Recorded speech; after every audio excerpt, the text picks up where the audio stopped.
How have things been for you lately? Yeah, hello Robert. How are you? Things have been Good. okay.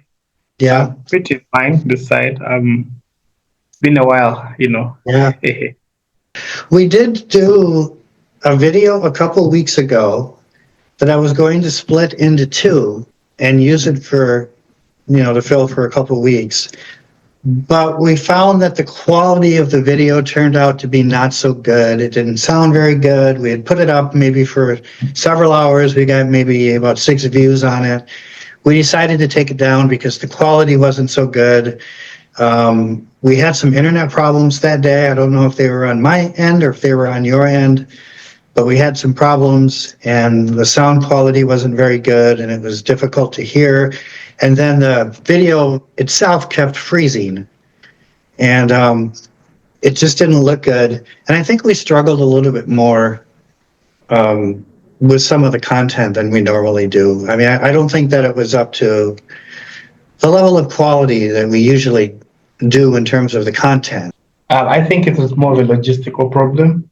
And Do you remember what some of the things, maybe we can briefly recap what we talked about. Do you remember what we talked about in that last video? I know we talked a little bit about immigration and kind of the America First philosophy, but not just America First, but I think we talked quite a bit about the U.S. AID funding, USAID funding being cut. And we played a video of the Kenyan president talking about people who were complaining, and America's taking away our money. And he was saying, well, do you pay taxes in America? Do you remember when we talked about that? I don't know if maybe we can say something brief about it before we move on. yeah, sure, I remember. And the thing about opinions is that we can all have our own opinions, but also opinions are they're fluid in the sense that I may hold an opinion today and tomorrow I think otherwise. But yeah, I remember the video we were referring to about one of the president of Kenya. The former president of Kenya is called Uhuru Kenyatta, where he was saying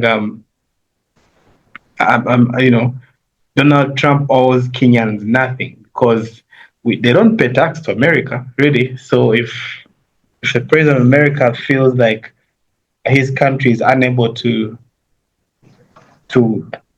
donate a few millions to Kenyans, then it should be fine. We should not sound that entitled because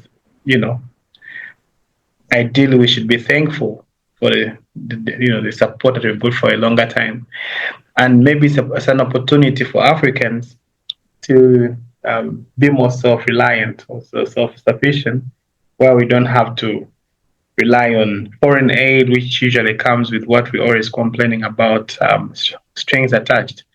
So maybe this is an opportunity to grow. When you're faced with a difficult moment, you think outside the box. Yeah, and sometimes foreign aid puts us in a comfort zone where we're unable to think outside the box.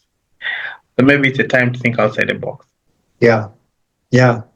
And also having a thought here, Paul, I know with kind of things shifting a little bit in the U.S., the U.S. seems to be, there seems to be a lot of backlash to a lot of the woke things, quote unquote, that we've been talking about, even to such an extent that the people on the left aren't even using the term woke anymore. And in fact, they kind of feel like it's been hijacked by the people on the right to demonize anything that they, any kind of idealism that they promote. And so I think it's kind of going out of fashion, at least in the U.S. now, to be woke. And you're seeing a lot of backlash to that. And you're seeing a lot of, for example, Trump now coming out and declaring that the federal government will only recognize two genders, male and female. you're seeing a lot of change that's taking place, and it's leaving me to wonder how relevant is it for us to continue talking about this, because our focus generally since we started doing these videos has been more of a reaction to the woke ideology, the woke agendas and so forth. But now with that kind of changing, is it really relevant for us to continue talking about it? And so I'm thinking maybe we need to broaden our topics and maybe even branch out into other things. So what are your thoughts about that, about maybe where we need to go in terms of our conversations going forward? We are quite a diverse resource in the sense that you come from a different professional field than my own, and that is something we can talk about. You come from a totally different culture than my own. We can talk about our cultures, our cultural differences, and how we celebrate what and how we do celebrations. We can talk about anything really. Yeah. It's our space, and we could actually rebrand, and it could be safe free to speak because we are able to speak about whatever we want to speak about. Yeah. But I feel like as long as we feel this is something that we want out there, and we feel people benefit from them, we should not limit us in a box. Right. Because I think you're talking about we don't want to be limited, maybe being put in a box. I think in a way we have been kind of put into a box, and I think it's limited our audience a little bit. And we haven't really expanded very much with our audience. I mean, we only have 61 followers, and we generally get the same people responding and commenting about our videos every week. Every once in a while, we get somebody new or different. But we really have not had a video get more than maybe 150 views at most. We really don't get a lot of attention to our videos, and maybe it's because we're not being broad enough, or maybe it's just possible that because we don't have the technology that others have, maybe our videos don't look or sound as professional as maybe other ones do, and that could be affecting us as well. But I'm thinking that we need to maybe have more broad appeal with some of the things that we talk about. And I think that the focus on the woke issues and our criticisms of woke agendas and ideologies, I think that's limited our audience, because there's a large number of people that the moment that they hear us talking about this, they're just going to label us as, right wing or conservative, even though I generally don't consider myself to be right wing. And I think a lot of people, even on the left, are critical of woke philosophies. And so I don't think to be critical of woke philosophy necessarily puts you on either end of the political spectrum, although people that criticize it tend to be more on the right, but there are certainly people on the left who criticize it as well. We had discussed the possibility of discussing Ugandan music, and we never really went there with it. But I think we briefly talked, one of the videos we briefly talked about movies, but it was mainly about censorship. We talked about adult entertainment and how much of that is illegal in Uganda, but yet they still allow, what would be considered to be an R-rated movie in the U.S. to be shown in movie theaters, and so where do you kind of draw the line? But I mean, to discuss more broadly, entertainment or movies is something I'd be interested. But I don't know. What are your thoughts? I feel I would be open to talk about what I do, and what makes my work easy in my environment and what makes it hard in my environment. Given some of what the things that I do, I quote unquote more. They have a Western appeal, and some people do not.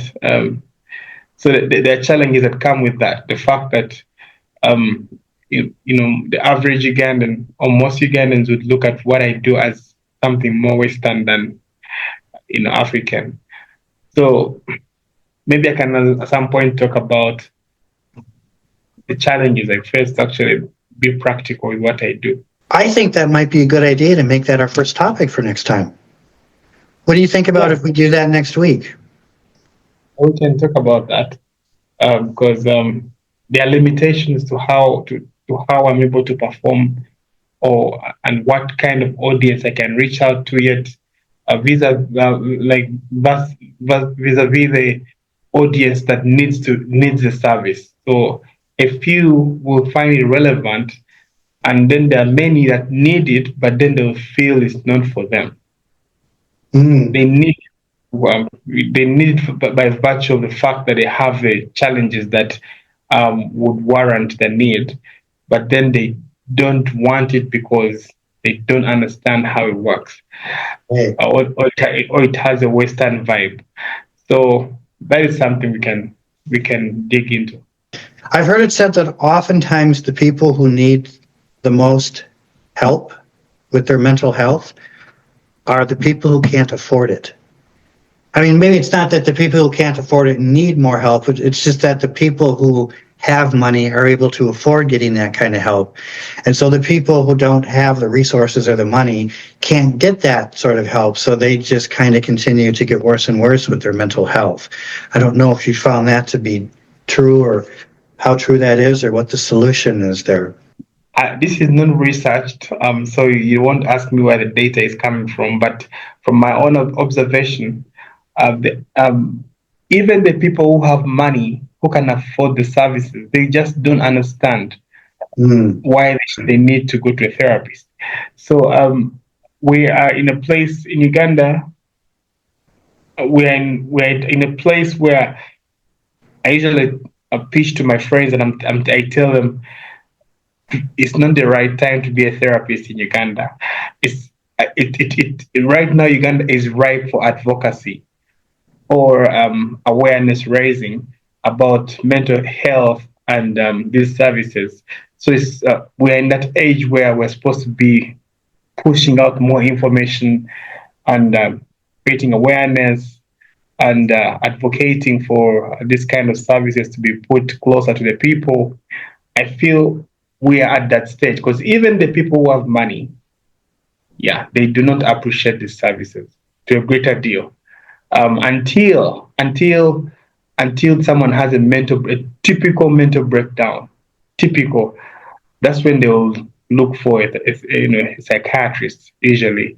But when people are struggling with depression, they rather go and drink alcohol. You know, Mhm. so we are still far away from actually appreciating of the field that I'm in, um, the way we should. So Right, right. So, so yeah. Any other thoughts about? I mean, we can throw this out to our audience too. I mean, we've done this before. We've made attempts in the past to kind of throw out to our audience what topics that they want us to discuss, and we've gotten some ideas from the people who regularly follow us, and I think we've been very good at actually following up on those. I know, for example, one of our regular followers wanted us to discuss how, the sexuality issues oftentimes are rooted within trauma. Do you remember exactly what that was? I know we've tried to do a good job of following up on those topics, um, but even if I throw it out to the audience, I'm not sure that we're going to get much response, because we only get response from a few people anyways, and I think a lot of them have already given us their topics and we've discussed them. So eventually we shall, the audience will grow organically. I don't worry about it, though. Uh, One of the comments we had some time were about music, and I tried to explain to them.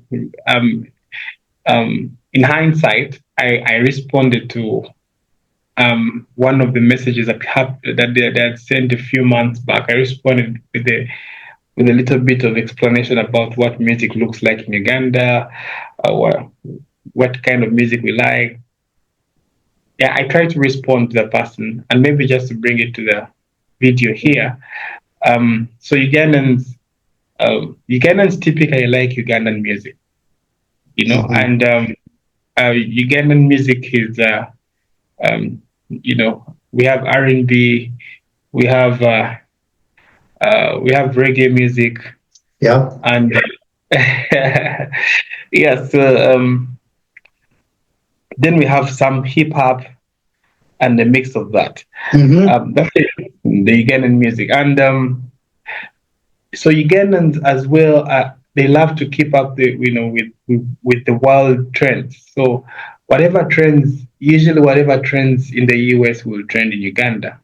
Usually, though I was much younger in the 2010s or in the before 2010, those the 2000s, and that's when to me that's when American music was at its peak, and it was dominating the world, and it was also dominating Uganda. But of late, I feel like American music is not as dominant. No, I think So Nigerian music seems to be more dominant. exactly. So right now, when you move around town, when you find the younger people, they are listening to Nigerian music as the international music. I've definitely seen that. Yes. Yeah, so we have our local music, and people like our local musicians. Some of them never make it out of Uganda. It's just within. They just fit the local market.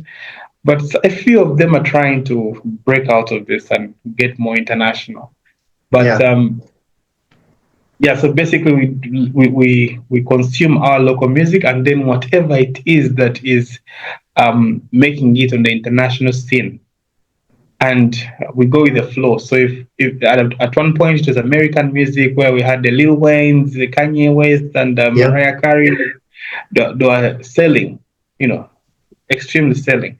But then when that generation is, kind of like passing, we Yep. have a new generation which I don't understand. Maybe I'm also aging. Yeah.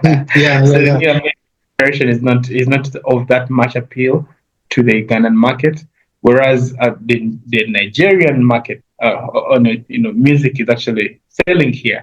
I don't know if the same thing happening in the US, but it's certainly what's happening here.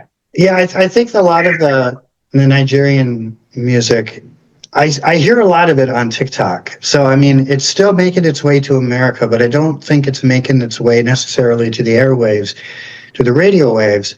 But I have also seen a generational shift in the United States in terms of what sort of music is popular. And for me, because I'm getting, I mean, I'm a little older, I mean, I'm 59 years old, but so I've been around for a while. And at one time, the dominant form of music in the United States was rock.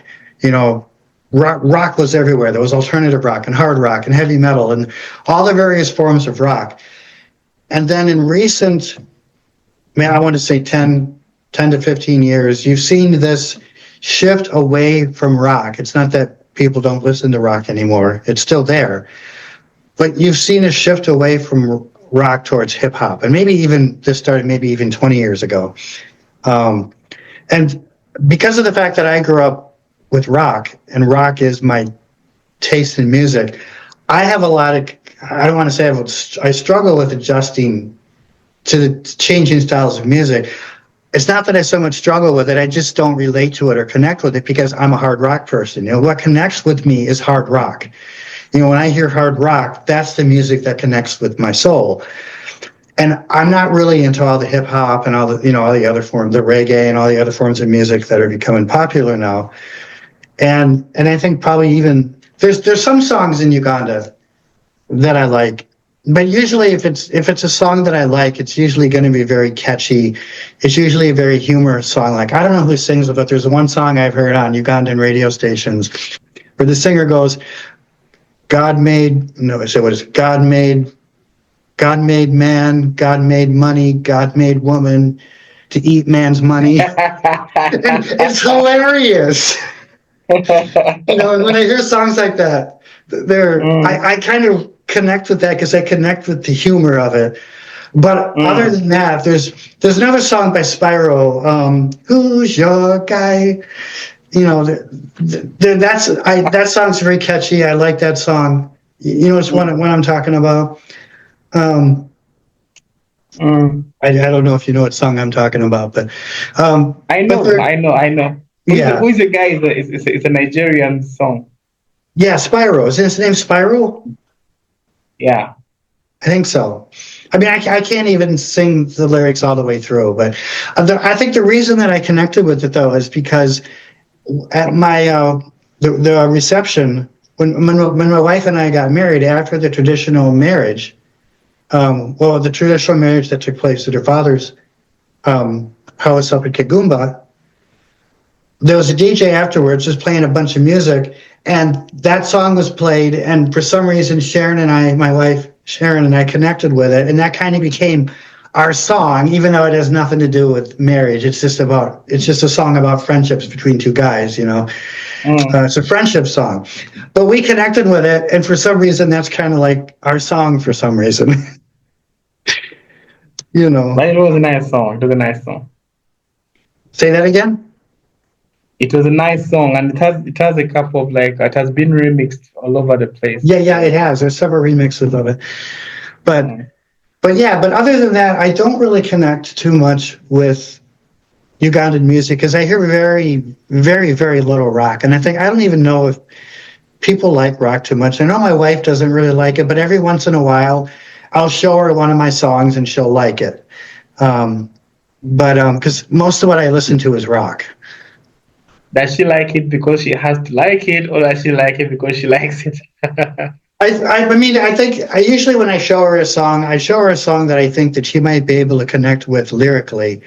So what I find with my wife is she'll like it if there's something that she can connect with, but she won't like it just for the sake of the music. Because, okay, for example, I like very, very hard rock. I mean, I like punk rock, hardcore, thrash, speed metal. I like the whole range, like alternative rock, industrial metal. I like the whole range. The harder, the better for me. My wife doesn't really like that. But every once in a while, I can show her maybe a milder rock song. It can be pretty aggressive, but it's not overly hard, and she'll like it. All right. You notice we have a Simple Plan song at the start of our video. That's right. That's the kind of song, like the Simple Plan song we do.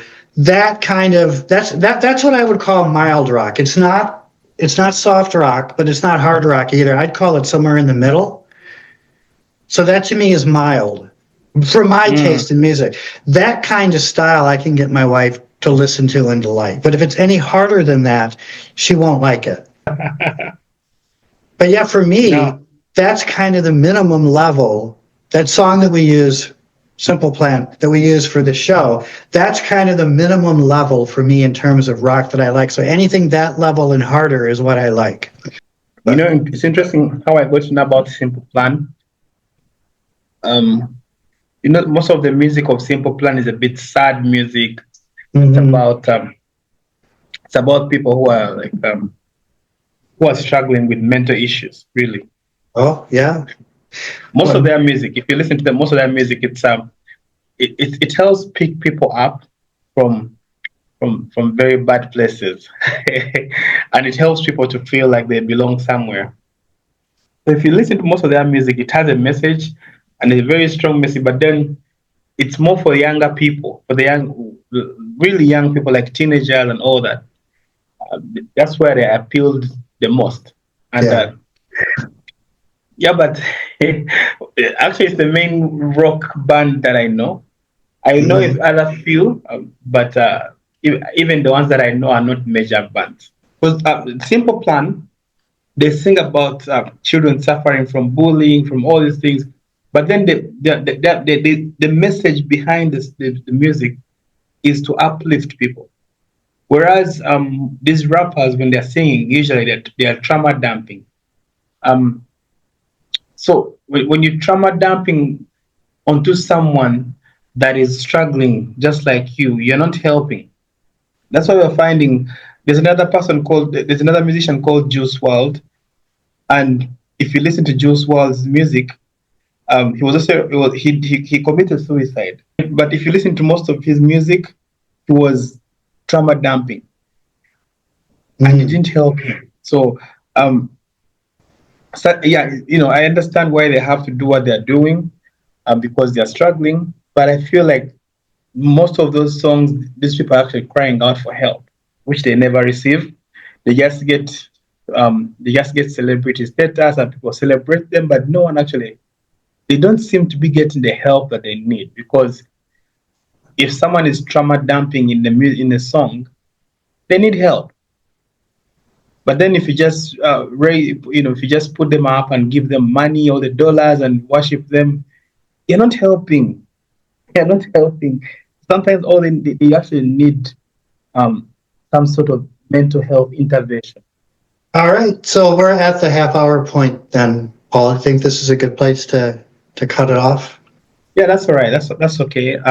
You know, this was just for us to transition into a more open space where we're not having to just think in one direction. Yeah, more broad topics. We're not really sure where we're going to go with this yet. I guess, Paul, we're just, like I said, like you said, we're in a time of transition. I'm very appreciative of the ones that follow us regularly, and I hope you stick around. Hopefully our topics are going to continue to be interesting enough that we'll be able to keep our old audience and gain a new audience as well. And I don't know, Paul, we don't really know where we're going to go. It could be that we could come back around and talk more about the things that we've talked about before, if those become relevant again to talk about. I don't want to close to anything. I think we should be open to discussing anything. Yeah. So the the the direction we were taking in our conversation was right, because it was in the moment, it was relevant. Yeah. And it is still relevant because there are people who are still having very massive followings, and that's what they're doing. Yes. Even up now. So that shows that it's still relevant, because much as there is a seismic change in the way government is doing its thing in the US, it doesn't take away in the social fabric, the damage that has been caused by the woke narratives over a longer period. It didn't go away just in a month or 2 months. It's still down there. So these conversations are still relevant, and at any one point where we feel like we can talk about something, we could. And I believe these messages will still find their way into our conversations over different topics over time. So right. All right, then I think we can wrap it up, Paul. And I'd like to thank everyone again for joining us for this video, and we hope to see you again. We're open another 7 days, Paul. We're going to try. We haven't been doing so well at that lately, but hopefully we can get back in another 7 days, and maybe we can talk more about what you do and more about some of the challenges that you face. I think that's a good topic for us to start next time. Yeah, sure. Definitely. All right, then bye for now, and we'll see everybody next week.